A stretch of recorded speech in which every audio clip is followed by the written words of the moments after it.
Modern बहू के उच्च विचार। सक्सेना परिवार एक साधारण ढंग से जीने वाला परिवार था।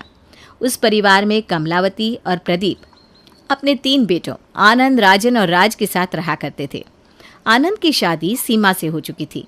राजन की शादी नीलम से होने जा रही थी। वहीं राज अभी कंवारा था। सीमा, कल तुम्हारे देवर की शादी है। अब तुम्हारी देवरानी आने वाली है। अब तो तुम्हारी सुनने वाली भी कोई आ जाएगी। अब तो तुम भी खुश हो जाओगी जेठानी बनके। हाँ, पर तो आप इतनी खुश क्यों हैं? मैं तो इसलिए खुश हूँ क्योंकि तू उस पर हुक्म चलाने की कोशिश करेगी, पर वो तेरी बात सुनेगी नहीं और फिर तुम दोनों में झगड़ा होगा। मैं तो बस इसी एंटरटेनमेंट के लिए खुश हो रही हूँ। अब हर दिन इस घर में फैमिली शो चलेगा। क्या माँ जी, आप भी? ऐसा कुछ नहीं होगा। हम दोनों बहुत समझदार हैं। बिना बात क्यों झगड़ा करेंगे? वैसे भी मेरी देवरानी बहुत पढ़ी लिखी है, वो फालतू में क्यों ही लड़ेगी। अगला दिन आता है और राजन की शादी हो जाती है। नीलम एक बहुत मॉडर्न लड़की थी। उसका तौर तरीका उन लोगों से काफ़ी अलग था। कमलावती का मानना था कि एक औरत को अपने जेठ के सामने नहीं आना चाहिए, ना उनसे बात करनी चाहिए और छूना तो बिल्कुल भी नहीं चाहिए। पर नीलम अपने जेठ से बात करती रहती। अगर ऐसा चलता रहा तो जल्दी ही मेरा सारा पैसा डूब जाएगा। क्या हुआ भाई साहब? अब परेशान क्यों है? कोई बात है क्या?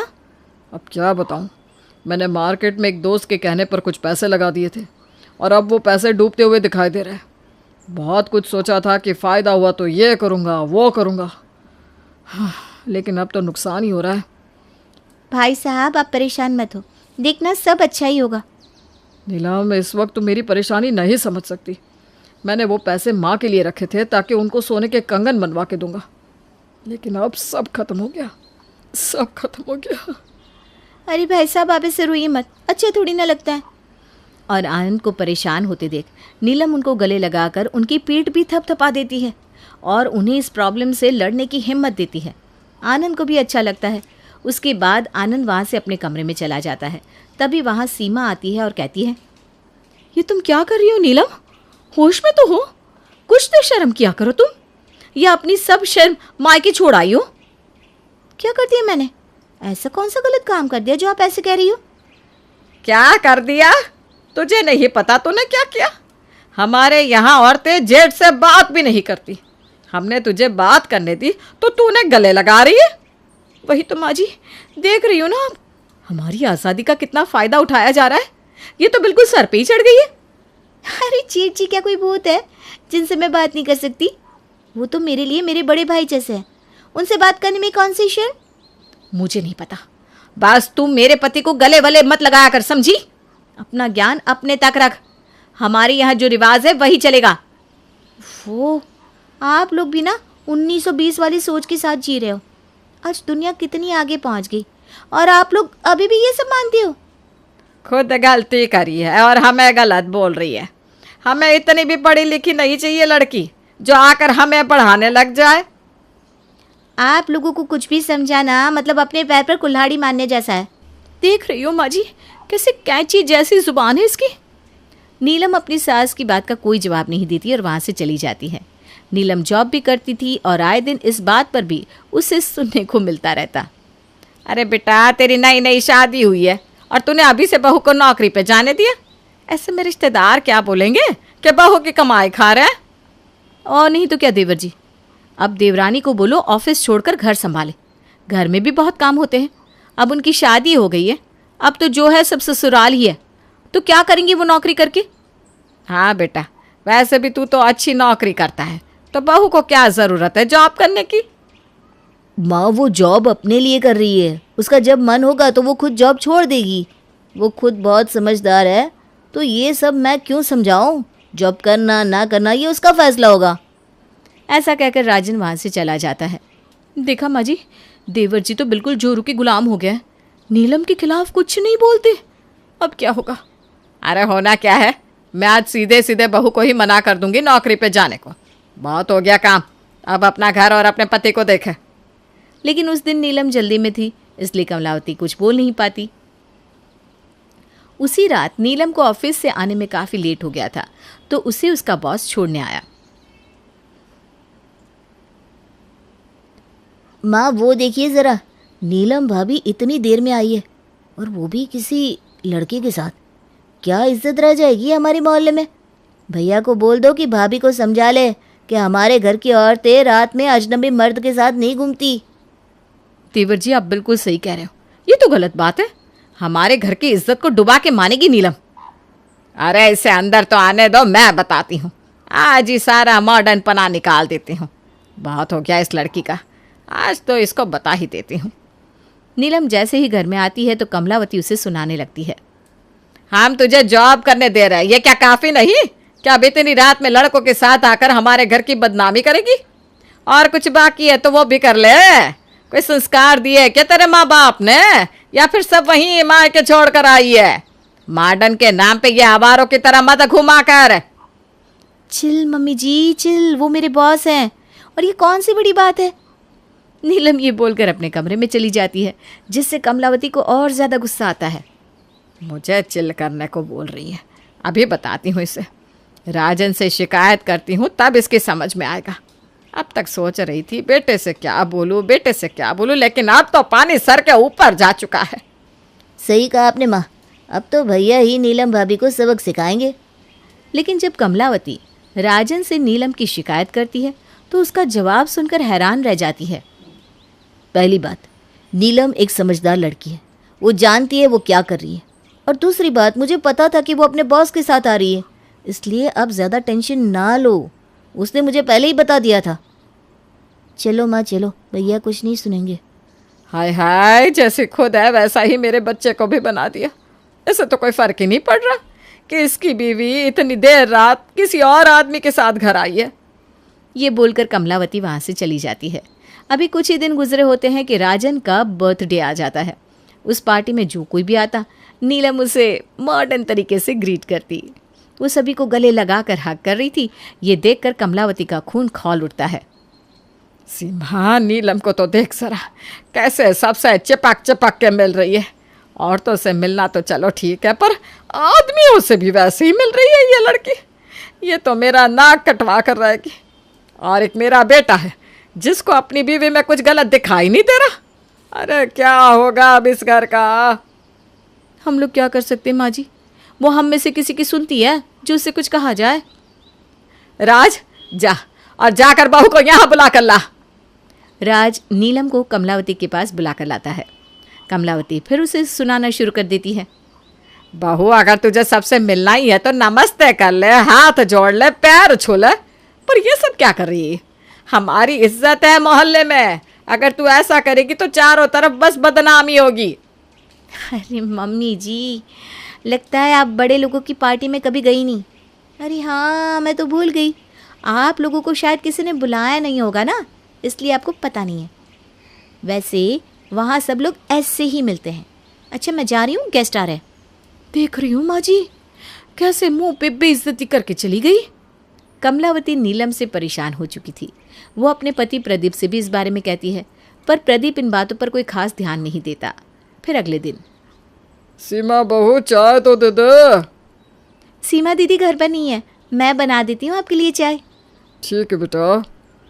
नीलम किचन में जाती है और प्रदीप के लिए ग्रीन टी बना कर ले आती है। अरे बहू, ये कैसी चाय है?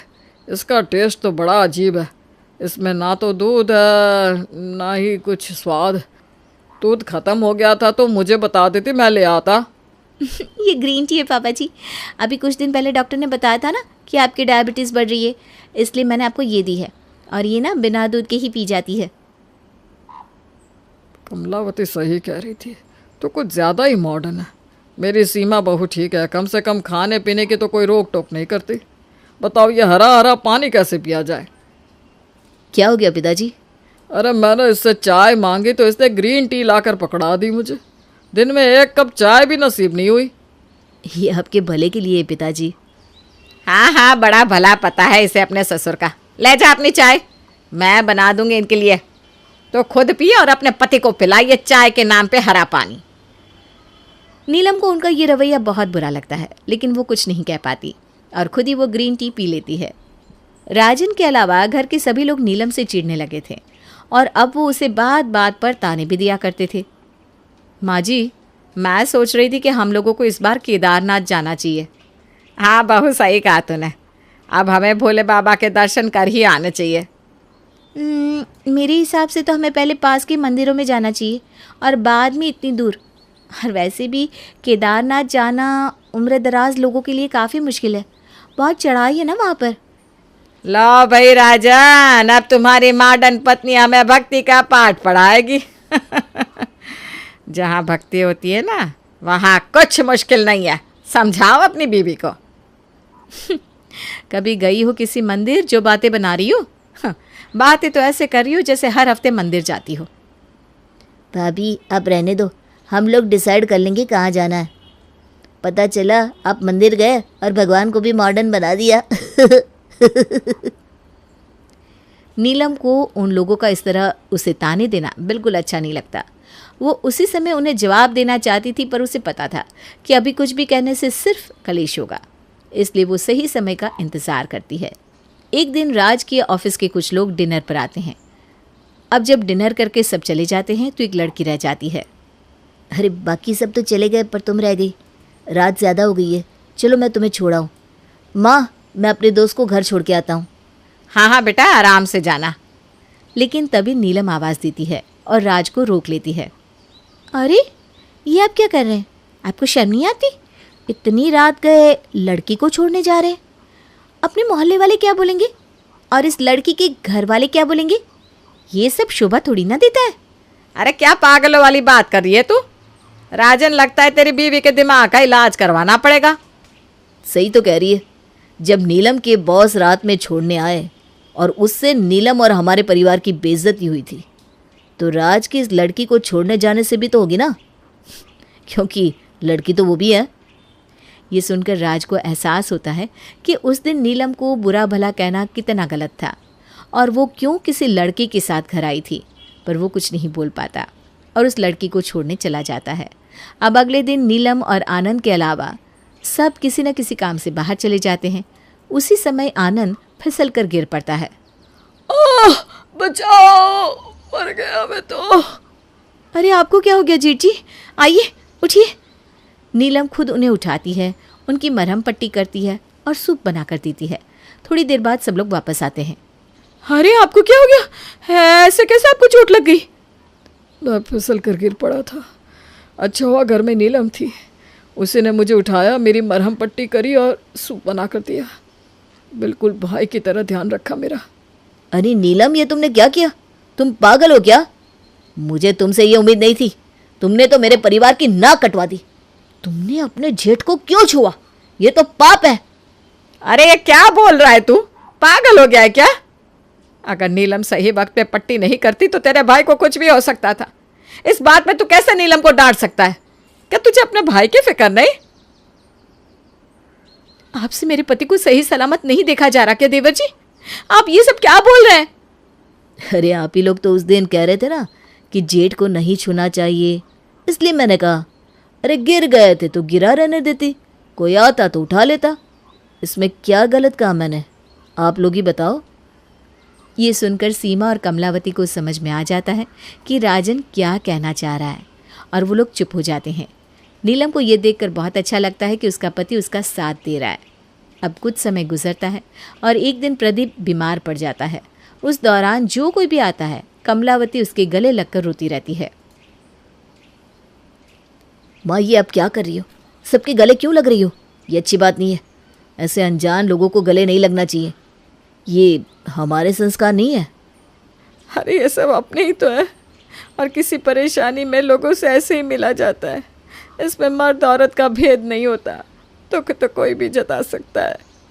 अच्छा, पर क्या आपको पता है, ठीक वैसे ही कुछ जगह खुशी भी ऐसे ही जताई जाती है। क्या मतलब? मतलब ये कि जैसे उस दिन नीलम सबसे मिल रही थी, वैसे ही आज आप सबसे मिल रही हैं। बस फ़र्क यह है कि ऐसे मिलने के तरीके को आप समझती हो और उसके तरीके को नहीं समझती। वो भी कुछ गलत नहीं था। ये सुनकर जब कमलावती अपने और नीलम के लोगों से मिलने के तरीके पर ध्यान देती है तो उसे समझ में आता है कि राजन सही कह रहा है। इस बारे में तो मैंने कभी सोचा ही नहीं था बेटा, तू सही कह रहा है। समाज के अलग अलग तबके में लोग अलग अलग तरह से मिलते हैं, और उसमें कोई बुराई नहीं है। तभी सीमा वहाँ प्रदीप के लिए काढ़ा बना कर ले आती है। ये लीजिए पापा जी, ये काढ़ा पी लीजिए। ये थोड़ा कड़वा है लेकिन आप इससे जल्दी ठीक हो जाएंगे। ला बहू यही दे दे, शायद इसी से कोई फ़ायदा हो जाए। ये काढ़ा भी क्या कोई पीने की चीज़ होती है? इतना कड़वा होता है। ये आप क्यों पी रहे हो? अरे क्यों का क्या मतलब बेटा, मेरी तबीयत खराब है और तबीयत खराब में थोड़ी ना देखा जाता है कि क्या कड़वा है क्या मीठा है। अच्छा, पर ये बात जब उस दिन नीलम आपको समझा रही थी तब तो आपने उसे डांट दिया था। अरे जाने दीजिए ना, आप क्या बोल रहे हैं? नहीं, मुझे बोलने दो। ये शायद उसी का नतीजा है कि मेरी तबीयत इतनी ख़राब हो गई। उस दिन अगर बहू की बात मान ली होती तो इतना नहीं होता। परहेज इलाज से भला होता है, ये बात समझने में मैंने देर लगा दी। मुझे माफ़ कर दे नीलम। मैंने भी तुझे बहुत गलत समझा बहू, मुझे भी माफ़ कर दे। मुझे भी। अरे आप लोग कैसी बात कर रहे हैं? आप सब मुझसे बड़े हैं, आपको माफ़ी मांगने की कोई ज़रूरत नहीं है। पर मैं तो छोटा हूँ, मैं तो माफ़ी मांग सकता हूँ। मुझे माफ़ कर दीजिए भाभी। नहीं, आपको माफ़ी नहीं मिलेगी, आपको तो सज़ा मिलेगी। ये सुनकर सब लोग हंसने लगते हैं और उस दिन के बाद से फिर वो लोग कभी भी नीलम के तरीक़ों को गलत नहीं बोलते, बल्कि उनको अपनाने की कोशिश करते हैं। नीलम भी अपने सास ससुर के कहे अनुसार चलने की कोशिश करती है और ऐसे वो लोग हमेशा हमेशा खुशी खुशी रहते हैं।